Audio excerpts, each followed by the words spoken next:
seems like the Dji Air 3S is closer than you would think. In fact, new leaked images and interesting details about the camera just dropped, and we have quite a lot to talk about them in this video. So as we were saying, this is the first leaked image about the drone. It lets us clearly see the new TOF sensor up front, at the nose of the drone. It's not like the optical ones which were already there on the Air 3, but instead it's a laser sensor, which can detect the distance from a forward obstacle. However, I personally don't think it's that useful, since you already have the camera pointing forward, but also the obstacle avoidance sensor that will block the drone from collisions anyway. In this other image, we can see the left side of the drone, confirming that the chassis will be essentially the same as before.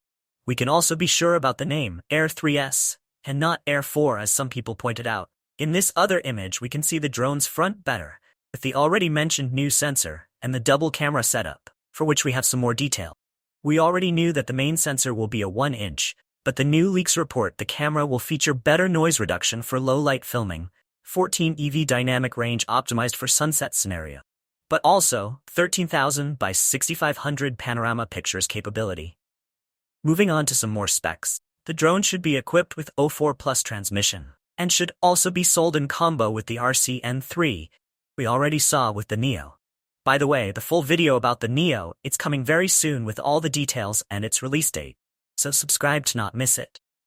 Continuing with the Air 3S, the battery should also be pretty much the same as before, but some new features related with the new TOF sensor are expectable, like a more precise APAS that would also allow better active tracking. Let's now talk about the price and its release date. Price could very likely be the same as before, since it won't be a major upgrade like the Mavic 4 for example, for which I also have made a video. Go check that out if you want. And finally, the release date. The fact that we only have one box image and no official renders can mean it shouldn't be close. But considering what happened with the Neo, which was leaked in early August and it's now very close to the release, the same could happen with the Air 3S. In fact, seems like DJI is making their leaks less accessible, and so all the information now get leaked when the release it's very close. So I expect it to be released in around a month, from mid-September to the end of October. We will surely have a clearer situation in a few weeks. So subscribe to not miss the new videos, and drop a like if this video was helpful.